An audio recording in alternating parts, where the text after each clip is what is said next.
We'll call the roll right now. Chair Duncan. Present. Mr. Arizuta? Zurieta. I'm sorry. Ari Zurieta, but he's coming back on a flight, so he's probably not on the call. Mr. Edwards. Present. Good morning, Mr. Edwards. Sorry I didn't get to talk to you earlier this morning. Ms. Pappas?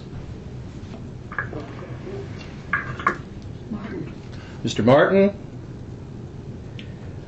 Mr. Temple? Mr. Zachariah?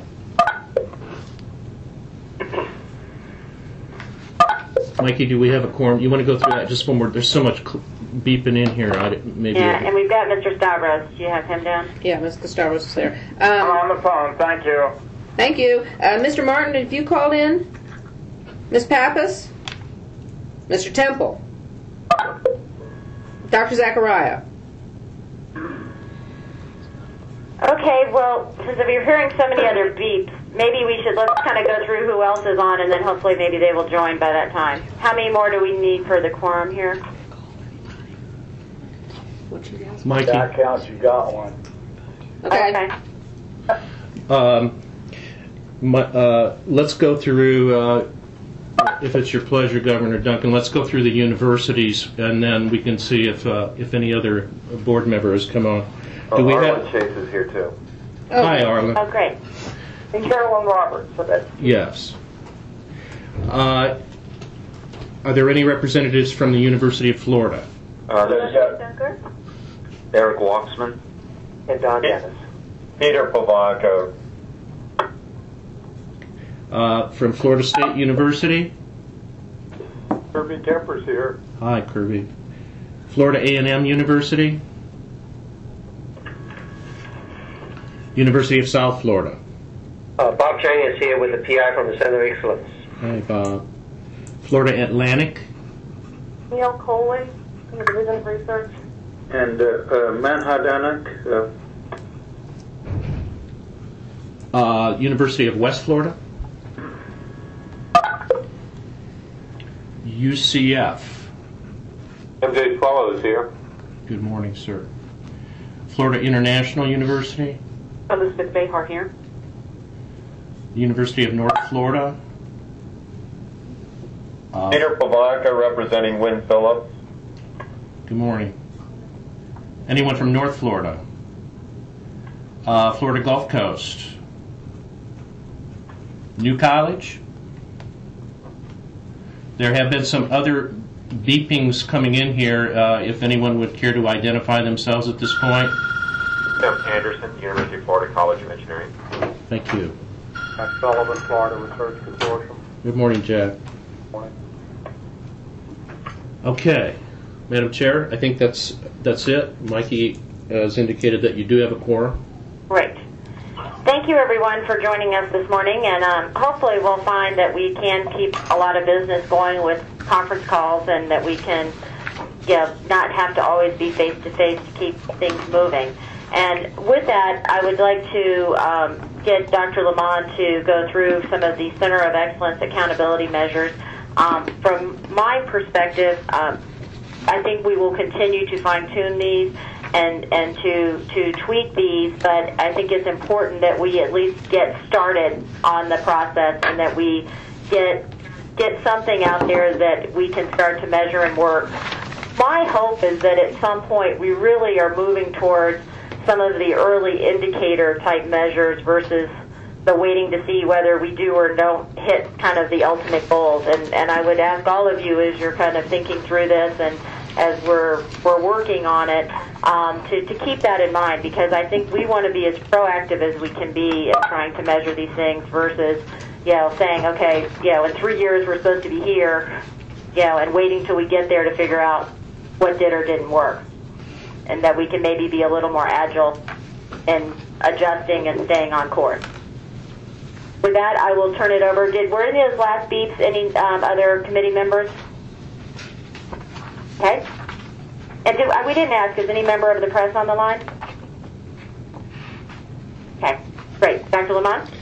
Thank you, Madam Chair. Members, there are two documents. The first is a table entitled Centers of Excellence Draft Universal Accountability Measures.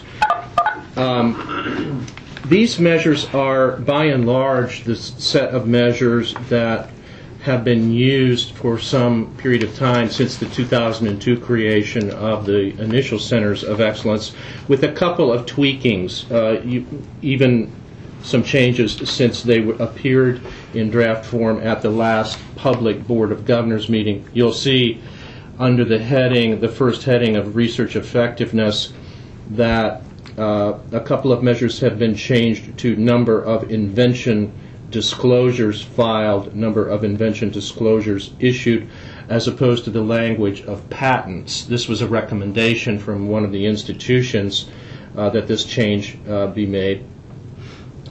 The rest of these are, by and large, very familiar, I think, to most people, and I call them the universal set of measures that would not be problematic to capture, and which would be probably good for reporting in the required annual reports, etc. The second document is a document of several pages. If you printed it in color, you would see it's a series by Center of Excellence, or at least by the new Centers of Excellence, of language that came actually from the proposals themselves. And that what follows in red are the kinds of questions that might be asked. This was an exercise that I went through to determine the extent to which, from the proposals, could center-specific measures be developed.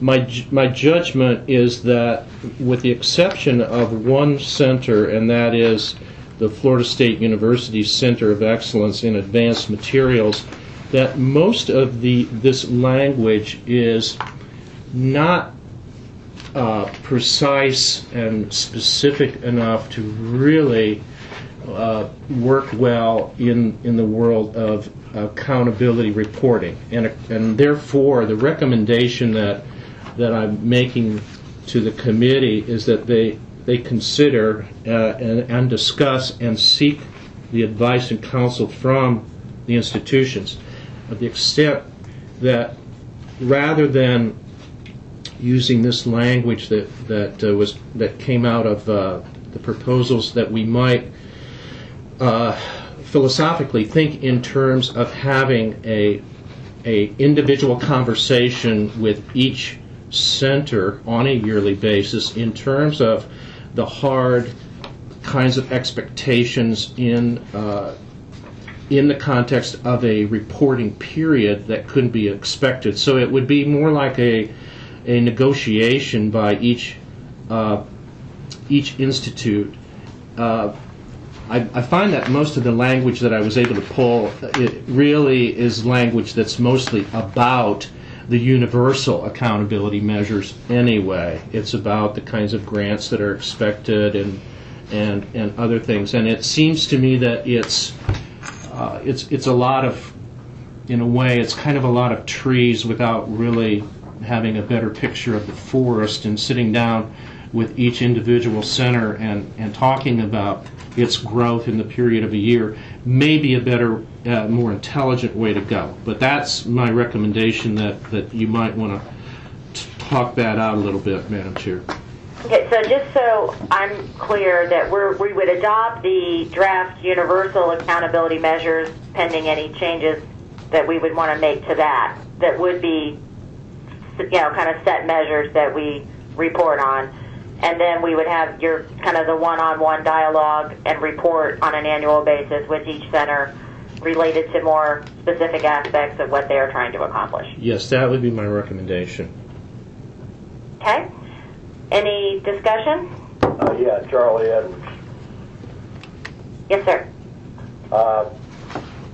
Ari, on the draft accountability, well, first of all, let me make a statement that the Accountability Committee, I think, had made a decision earlier this year to let the individual committees, as it relates to specific items such as centers of excellence, set up their own accountability measures rather than do it through the big committee. Mm-hmm. Yes, sir.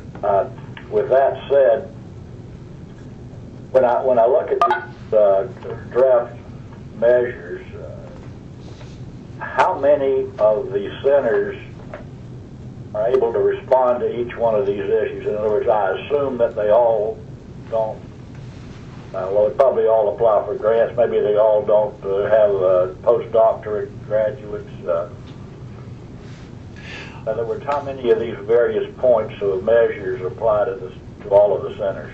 I would think, judging from the past reporting, that 90% plus of these measures would be applicable to all of the centers. I'm looking around the table to Dr. Rogers here, who also has helped with the annual reporting, other members of my staff. Do you think that's about right?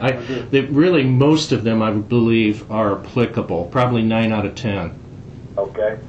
Maybe even more. I mean, I'm trying to think through as I'm looking at them, Charlie, everybody really was going to have some of the postdoc influence and the education influence and the job creation. And we obviously have a number of the centers represented here. Is there anything that any of you guys see that you wouldn't think would be applicable? Yeah, I think it's probably higher than 90%. Probably. Okay, I just wanted to make sure we didn't create a situation where one or two of the centers couldn't respond to half of the questions. Mm-hmm.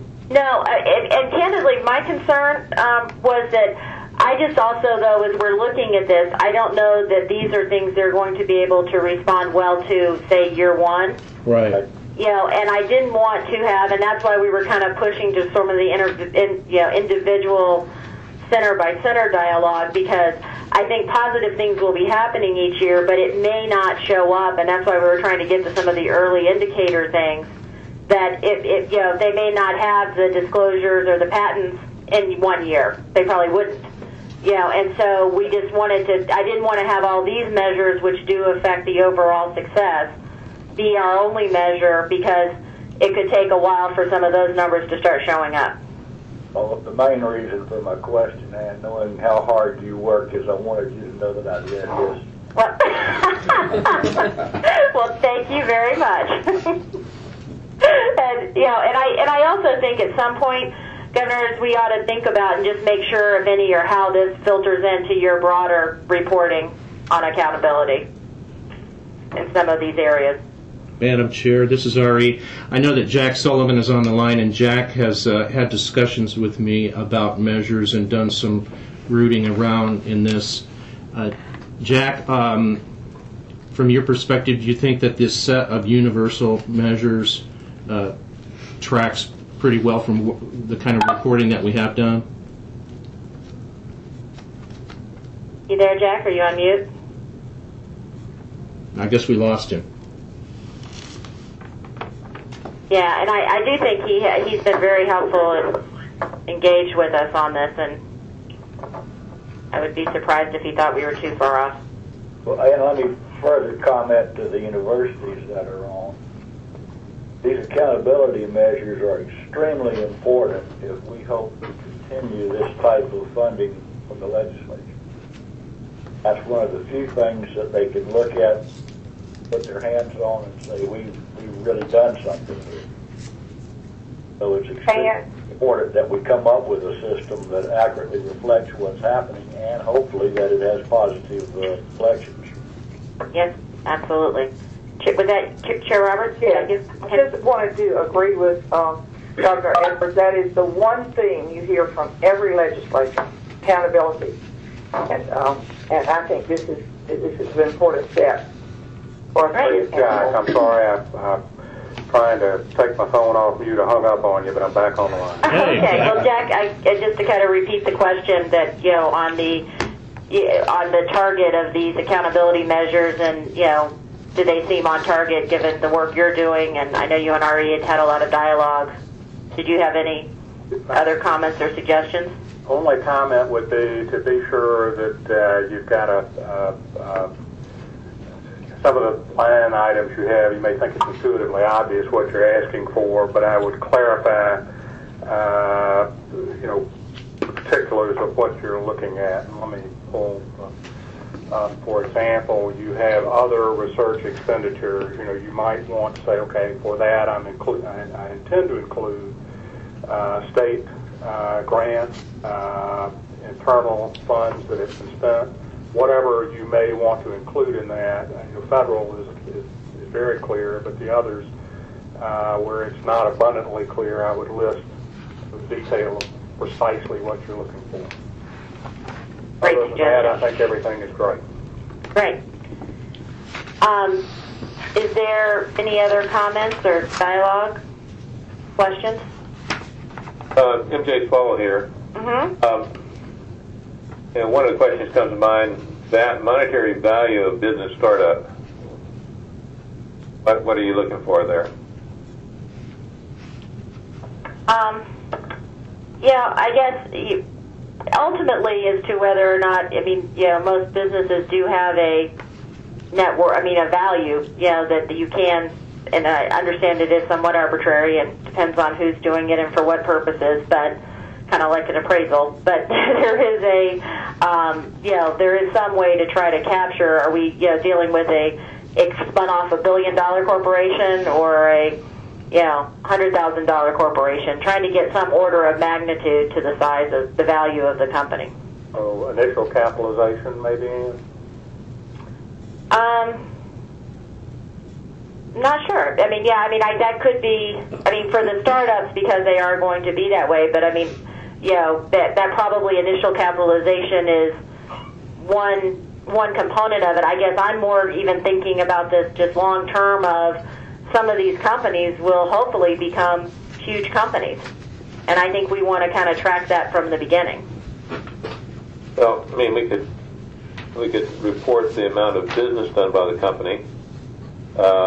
There's a capitalization that can be done. For example, if a company gets some investment capital early, they're going to give away so many shares of stock, and then you can multiply that times the total amount of stock available and come up with a value of the company, although most of those values, while they get listed at various places, good luck in trying to sell it for that, if you know what I mean. Mm-hmm. I'm just wanting to make sure that we all report in a consistent way, independent of what it is, just as long as I understand what it is, so we can Right. and accurately, and other things, collaborations with K through 12 students, K through 20.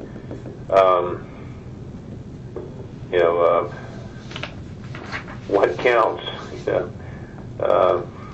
My recommendation there, Madam Chair, is that the either the VPs for research and or center directors come together and write definitions for these measures that are suitable, that are above board, objective, and appropriate, so that, as Dr. Swallow says, the reporting is consistent.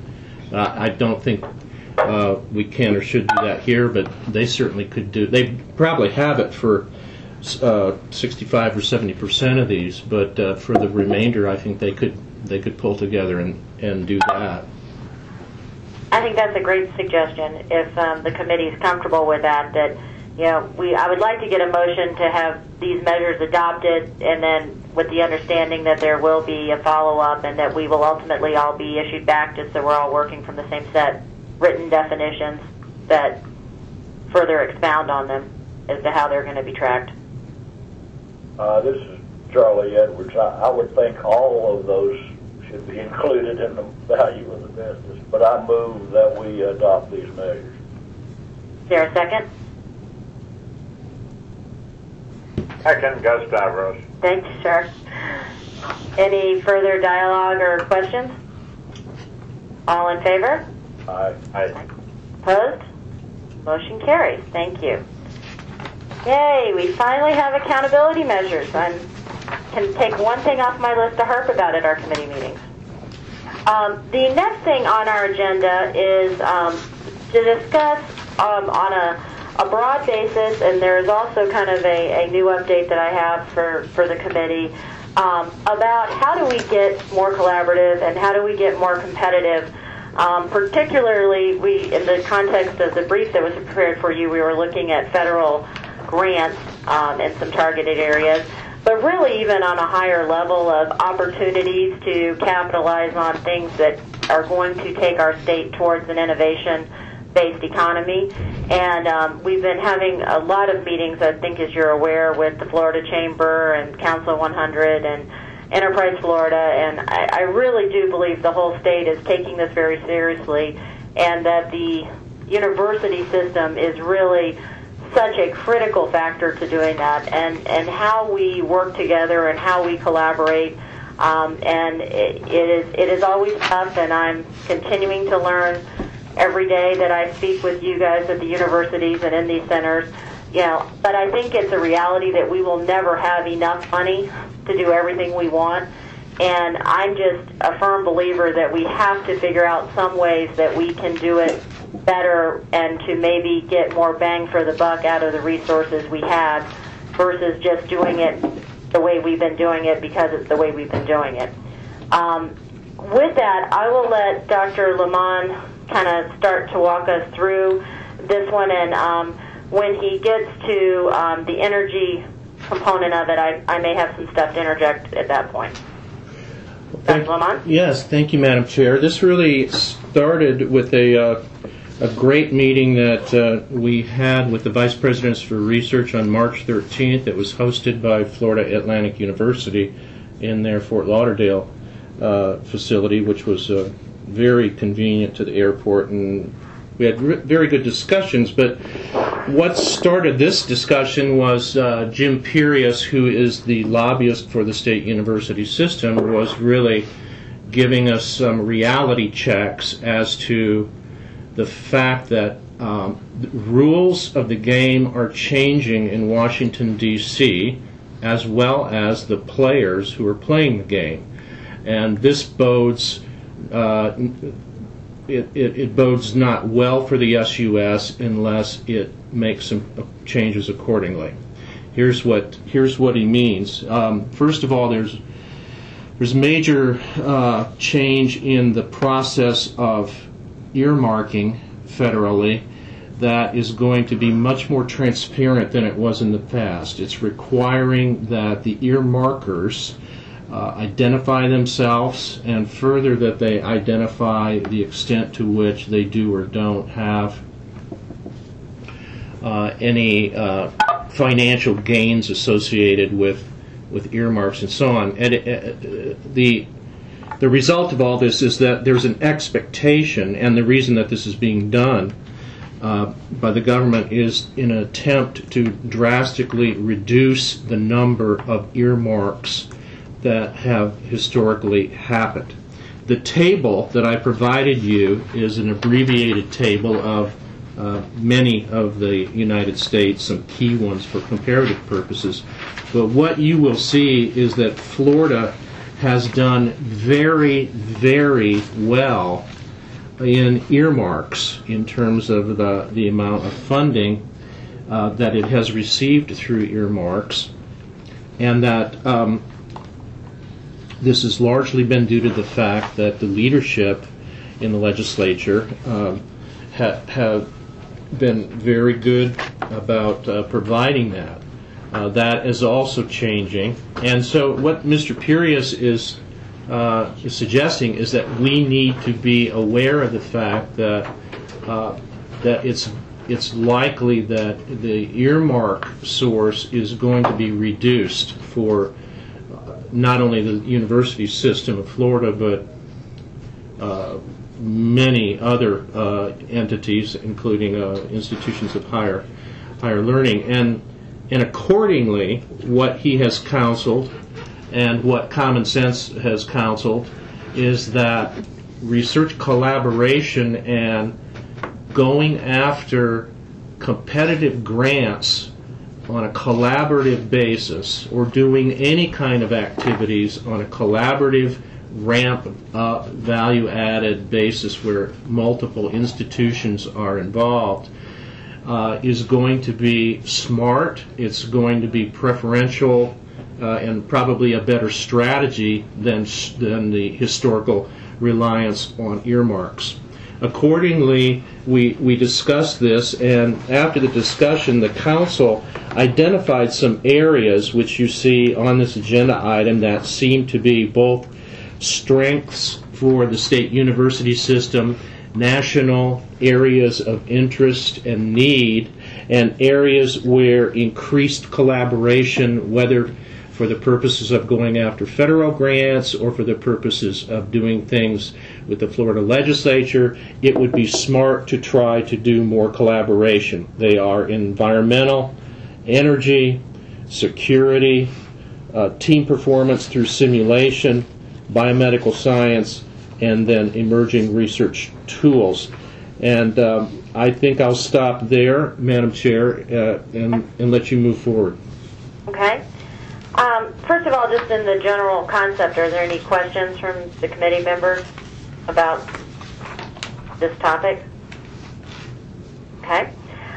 One of the ones that, and this whole dialogue that RE has led and that we've been having throughout the system, I've also been kind of trying to talk with a number of the different institutions about how do we get some, good, strong leads of who, how we are going to support excellence and really trying to take the concept of the centers of excellence at the value of, that becomes a focal point of some of the things that we are trying to do. And in the energy equation, I think that there are some real opportunities, particularly as given the focus that's going on nationally and even within the state and the governor's initiatives on energy and alternative fuel sources and things of that nature. There is a potential that is out there where we could really potentially capitalize on some more of this and have an initiative that could go to a broader basis. And I would like to suggest from some of the work that I've been doing on this that UF and FSU kind of develop a partnership where they're looking to have a global science and technology enterprise partner to develop and commercialize technologies and alternative energy initiatives, but that this partnership would provide those solutions and develop innovative products and help commercial customers and leverage that technology into a competitive advantage, and that priority will be given to expanding the Florida system-wide research corridors, so that we are tapping into the unique things that are happening throughout the system in research. But, given the Center of Excellence that we just awarded and that we're voting on here, and given the Mag Lab and some of the things that kind of take it on a different twist, that those two get together and try to pull a plan together that we support as the board. Again, this is very preliminary, but I think the timing would be very good for us to kind of take this general action at this point, and then obviously we'll have time for more dialogue and discussion on it. But there's some interesting opportunities that I think they are working on that could be very beneficial for the whole system, and that we need to encourage as a committee. Quick action closing fund. Does that anybody have any issues with that or questions about that? Because I really want to see us get going on something, and energy seems to be the one that we have the greatest amount of momentum at this particular moment in time. I guess I would be curious to know what it is that UF and FSU has been working on that you're referring to, Governor Duncan. Well, obviously the Mag Lab you're familiar with, MJ, right? Yep. and we just designated a Center of Excellence on the alternative fuels at UF. So I think some of those combinations of things are where I think that they have some particular interests and strategies to move forward on. And I don't think it at all excludes solar or what we're doing at FAU and that center, but I think there's some synergies there. I'm sorry, who is that chiming in? Shobha Jaishankar from UF. I was wondering if you were looking for, in the nature of the Center of Excellence that you have awarded, that's naturally going to be a collaborative one, based on the bioenergy and the fuel cells and all of that together. Were you looking for any particular types of collaborations that you had thought about already, or the Mag Lab and UF already collaborate a lot actually. It may not be in the energy area, but definitely for imaging and all of that. So I was wondering if you had any specific ideas of what you were looking for.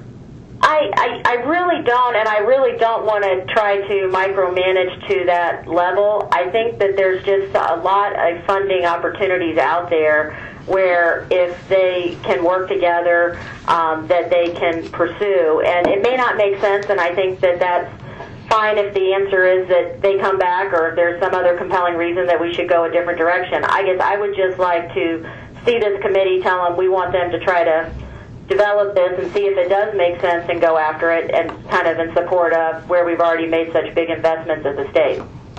And, you know, not to try to micromanage the research or the science at all. That's not my intention, but I would like to kind of hear back from these institutions ultimately, and the others, of course, if the House kind of a system-wide research corridor could work on this and how we're going to tackle this. But I think it makes sense in those two particular instances, given the designations that we've done in that area, that they would kind of take the lead on pulling that together. Governor Duncan? Mm-hmm. This is Eric Waxmans. I'm the director of the Center of Excellence on Energy at UF. And I'm happy to work with FSU as well as UCF, USF, and everybody else, FAU, who's working on energy. I think that it's such a big issue and such a big problem that we really need to coordinate all of this effort and address it, for the state and for the nation. And so I'm happy to work with any of them, and if anything can be done at your level to encourage that, I would support it. Great. Well, and I think that's what I'm trying to do here is kind of encourage that to happen, and that we do have and that ultimately really, again, this is not something that I'm suggesting any direct funding for at this point. I'm just saying let's kind of acknowledge the fact that we've got two groups that are taking this path on this, and I'd like to see that kind of plan come together. Governor Duncan, this is Ari again. Just to maybe provide the background for the impetus of at least a part of this conversation. If you recall, you and I had discussions coming off of the Centers of Excellence process, which again is something that we may very well receive some funding through this session, as tight as money is going to be.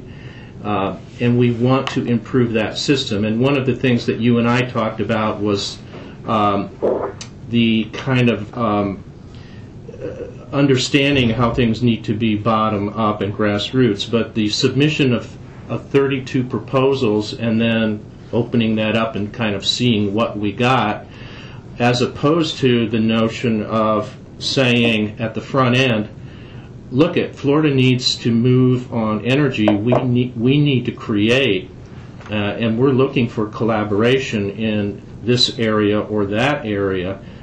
Who wants to be involved in that? And I think that some of these key areas could be looked at that way. Absolutely. Well, let me ask one of the committee members.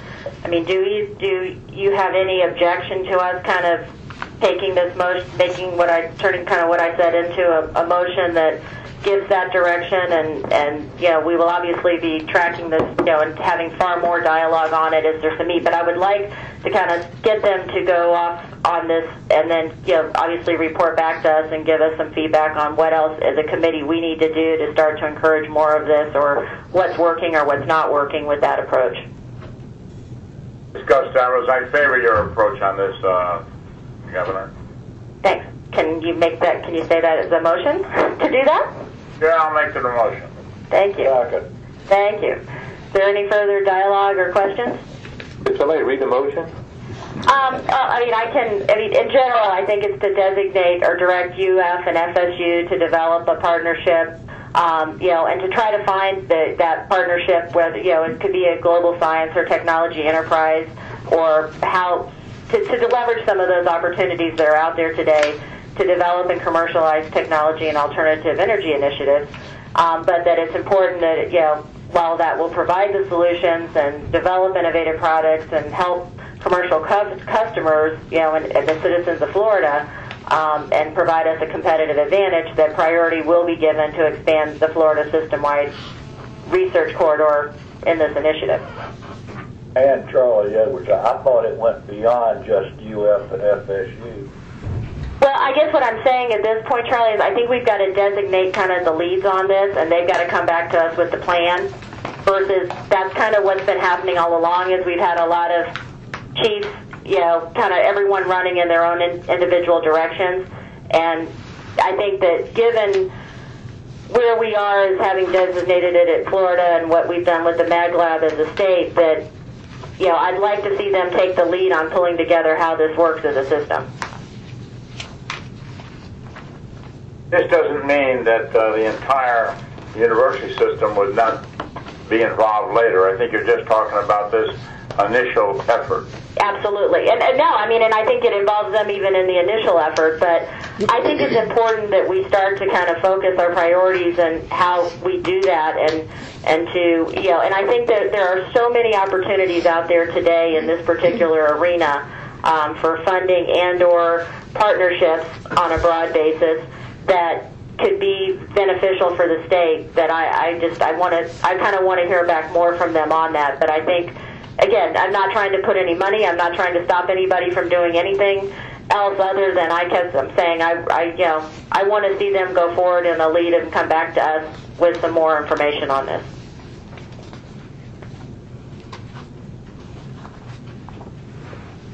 I think there was a second, from yes. you, Charlie. Are you comfortable with that general direction? I always follow the lead of our chair. Well, I appreciate that faith on this one, and like I said, there's no big ulterior motive here other than I think it's the right step at this time for us to keep moving. With your explanation, I just wanted to make sure if the opportunity came up in this process to work with one of the other centers of excellence or universities, that we didn't discourage that by saying FSU and Florida only. No, and that's why exactly I put the language in there that, the system-wide research. But any further questions or discussion? All in favor? Aye. Opposed? Motion carried. Thank you. And I think we will have more dialogue on other areas, and I really would encourage all of the VPs of research to please keep this dialogue going and come back to me or the committee with suggestions on these other areas and where we need to go and how we need to move forward. We're not pulling them down and having these discussions just to have nice committee reports. We really want to see this start moving forward. So we're looking for your innovation and ideas on how to best do this.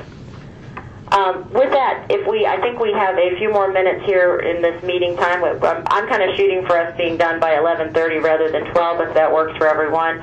But I would like to get Dr. Lamont and Mr. Stevens to talk through a little bit about and give us an introduction to ExpertNet.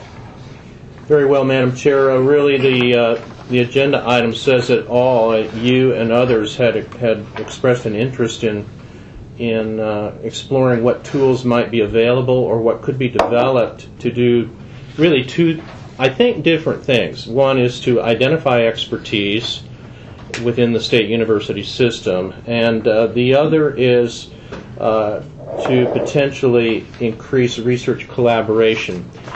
I think the former is easier than the latter. I'm not sure if research collaboration ever moves much differently than it has, which is faculty to faculty, reputation to reputation. But certainly in terms of knowing more about what's out there, we have a product that's been in development for some years. It's called ExpertNet. Some people know about it, many people do not know about it. I'm going to ask Mr. Stevens to tell us a little bit more about it, and then you can ask some questions. And potentially, Madam Chair, this is something that we could demonstrate live for you in the near future at a board meeting. I'll pass. And then just one other point of clarification. We are not looking for any action on this one today. It really is just for our information. And I guess as a heads up to the institutions on the line, as and it's not to be an open free-for-all necessarily today, but this idea has been out there for a long time. It hasn't taken off. I would like to kind of get your thoughts on why it would or could or should or shouldn't, or all of the above, kind of before one of our next committee meetings where we're kind of moving forward on this. But I kind of wanted to at least get a level playing field of understanding out there with everybody on the committee. Richard Stevens will take us through very quickly, Madam Chair. Thanks. Thank you, Madam Chair and Ari.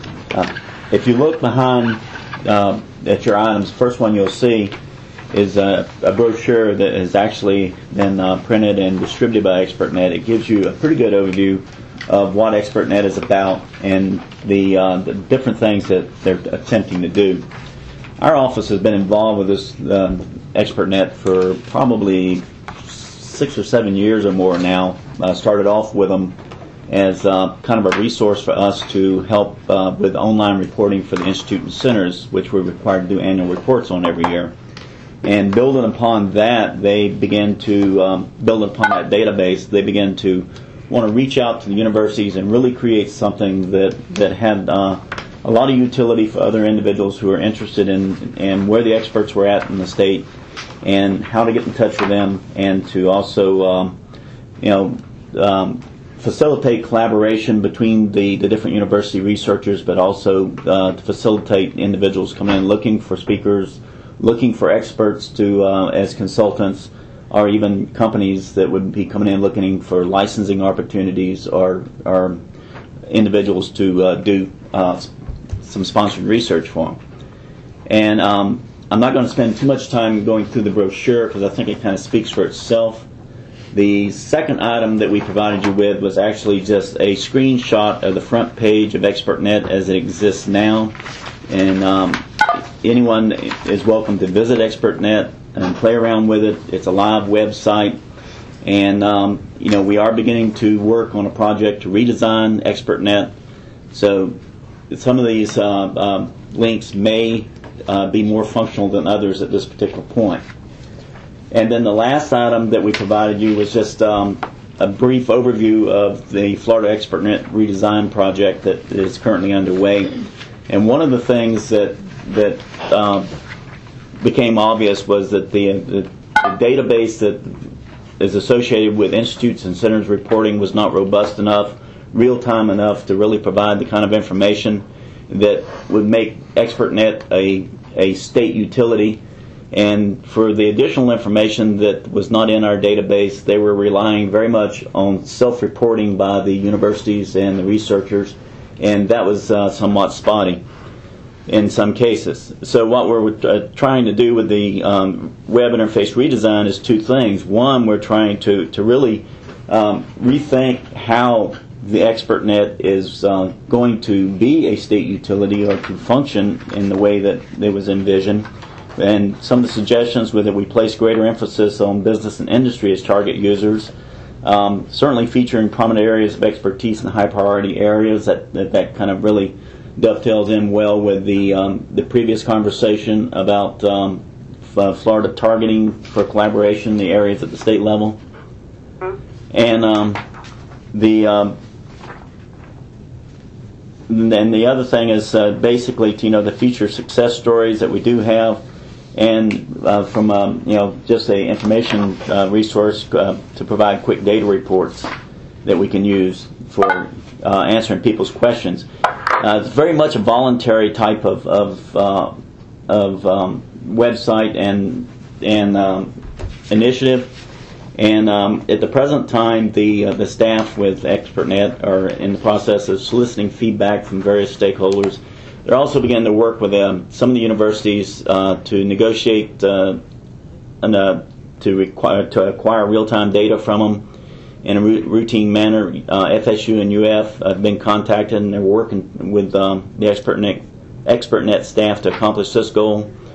And they're also rethinking their marketing plan to try to get the word out a little bit more about ExpertNet and to make sure that people understand that resource is there. It's not planned that this would, substitute for or be something that would not. Let me try this in English. There's no plans for it to, supplant the university's efforts and their own websites in this area, but rather to provide another avenue for people to come in and find the expertise that's at the individual universities. And I don't know if any of the staff from ExpertNet are on the line, but if you have any questions, we'll be happy to try to answer. Yeah, I have a couple. The funding for this right now and the work that's being done and the redesign, where is that coming from? When ExpertNet was created, it was actually created through this Clearinghouse for Applied Research and Public Service. It was part of a board that was created back, I guess, around 1998.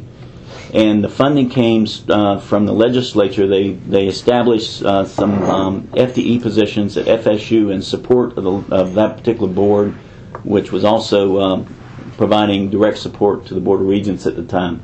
So although governance structures and things have changed, the FTE still exists at FSU. We've had some conversations with the folks at FSU, and they're in agreement that that FTE associated with ExpertNet and the database will continue to support the efforts of this board. Okay. And I guess one of the questions, and not necessarily for an answer today, but I guess that I will throw out at some point to all of you, like VPs of research and the provost and other groups, is what will be the pros and cons of this being voluntary versus not? Because as I understand it, that one of the challenges has been that it's totally voluntary, so it's not been as effective as it could or possibly should be. And again, I just start thinking about that from your sides of what and how we need to do. If we're going to invest the resources and the money into making this thing work, if this is the right vehicle to do it, then, why shouldn't everyone use it? But, like I said, we can address that at a future dialogue and discussion. And this is Arlen Chase. On that ExpertNet situation, it's so voluntary that it really, at least in some fields, is completely unusable, because there's less than half of the universities that have actually entered any data in certain fields. So the question is either it needs to be required, or it really won't be a usable service. I'm glad to hear that from you. That was kind of my pragmatic interpretation of it, but I figured there was some academic reason that I was missing as to why it wouldn't be used. And and I guess part of the dialogue will be, is this the right vehicle, or is there something else that should be done? But I do think it's important that we get a vehicle that captures this and is user-friendly for both the business community and the institution. And the other thing, by being voluntary, it also invites something like a Wikipedia, which is you may not have any expertise, but you can enter yourself, and that's something else that I've noticed in ExpertNet, is you have some individuals here who really shouldn't be listed. Very interesting. Great. Well, Arlen, I hope that you can help us. This, I think, is a really important one for you to be engaged with us on, and how to make this work. Maybe we should put it out for bid. Define what we want, put it out for bid, and see what we come up with. Absolutely, MJ. Well, I guess, MJ, my initial reaction to that is, if we've invested a lot already, I want to at least know what's right or wrong with it before we go out and just start all over again. But well, furthermore, Madam Chair, this is RE, but I guess my question would be, put it out for bid with what? Because we don't have any funding for it. Richard's explanation is right on. This was originally funded, and the positions and so on, for all intents and purposes, were folded into the base of Florida State University, which has been good enough to keep this focus discreet. And I don't know how we would come up with positions. I thought MJ volunteered 2 lines himself. That's what I thought. He volunteered 3 lines. Take 2 lines. But what I'm looking at is, maybe if realistically, I haven't looked at this before, but if you send it back out, how do you get in here to modify this? I think that information needs to be distributed, and if it's made more accessible, so that the universities themselves can designate individuals in different departments to go in and modify this system if you want it to be used. Alan, would you mind kind of following up with RE and giving him a data dump on this one from your perspective? Sure. I think that would be very helpful. Absolutely. Great. We won't dive into the weeds. Yes, sir. Hey, Jack. Just the varying degrees of information systems. I know people fault and others, but when you get into tracking of research, I think you'll find a wide range of data systems across the university spectrum. And if I'm incorrect, somebody stop me. But I don't think I am. And so the challenge that I would put forward is when you talk about mandatory, be careful of ending up with an unfunded mandate to go do something that there are no resources to help institutions do. It's not just a matter of whoever the collection agency is having funding. It's also a matter of the institutions having the funding to be in a position to feed the data. So it's just a caution and not to belabor the point. No, I mean, that's a great point. And, I do think ultimately, this committee needs to maybe start with the dialogue of, what exactly are we trying to accomplish with the system, and is it, going to prove valuable? I think my sense is there seems to be it is not haphazard or by chance, because I do believe that the professors working on their areas do know who their peers are and who is good and who they want to work with. But even just different areas, I mean, ultimately, again, not to get everybody stirred up on this, but, ultimately I would love to have some way of knowing when we've got a really expensive piece of equipment. And I'm taking this from a dialogue that I had with an institution not on this call today, but it was something they were doing in their engineering department, but it turned out that their criminology group were looking to go meet and do the exact same thing. And, because those two groups weren't natural peer groups, there was no thought to that, and they were going to go off and both buy them where they could have easily done with one.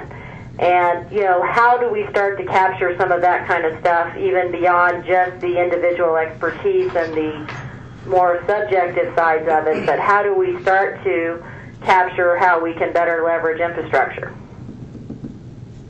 And again, that's a long-term vision or thought, and maybe this, that's way beyond the scope of this particular system, I know, but I think that's one of the challenges that we face, both even within our institutions, much less between our institutions. Governor Duggan, this is Bob Chang from U.S. May I suggest that at least we get a first collection of information as to how each institution provides such information in its database first.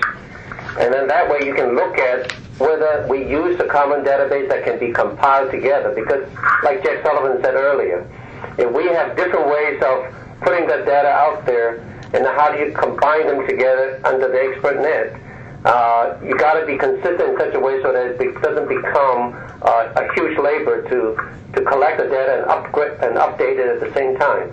That's a great suggestion.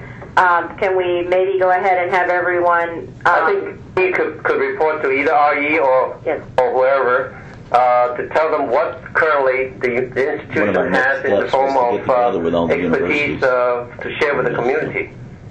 I think that's a great idea. Does anybody have any objection to RE? Are you okay with being the collecting point of that? Yes, I think that's an excellent point, Madam Chair. Thank you, Bob, for that.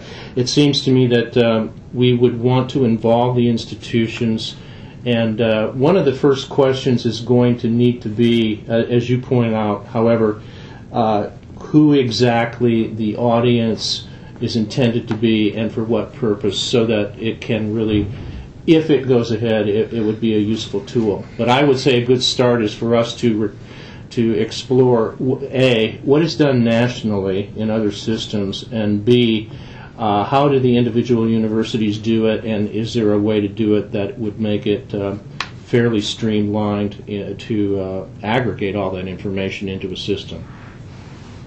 Okay. That makes sense. This is Bob again. I think if that can be done, then I think it's less of an issue of being voluntary participation, because it's easy for us to input the information. Mm-hmm. I think everybody wants to have our information on the same base, on the same database, so that anybody looking to Florida or within Florida can get that information wherever they're located. Right. Sorry, go ahead. One of the problems with any kind of compiling any kind of database, particularly if it's a large one, is making it thorough, checking it, the Wikipedia problem that Jack talked about, and how much effort it takes to maintain it. We have a product that we use at our university that does none of that, but will go out into whatever databases are available and pick out projects. For example, we can pick out by subject, by faculty, by agency. These are all cross-referenced and so forth and so on. But these are all taken from databases that already exist. For example, universities compile databases of funded projects. Now, one could argue that if you're only looking at funded projects, maybe you're missing some experts. On the other hand, you might say, well, just how expert are they if they have no funded projects? But I think there are ways of doing this that uses data, and I think maybe this is what Dr. Chang was referring to, that uses data that already exists, that perhaps wouldn't require a huge investment on the part of all the participants. Absolutely. Governor Edwards and Stavros, any comments or questions from either of you? No questions. Great. With that, I think, are we done? We have covered our agenda for today, and I really appreciate everyone's time and letting us get these measures adopted and get moving on that. And we will probably have a committee meeting, I think, assuming Chair Roberts, it can be worked out in our June meeting, but we will keep you posted in between on any other new information that we get. Otherwise, we'll keep pressing forward. Thank you, everyone, and have a great day. Thank you. Meeting adjourned.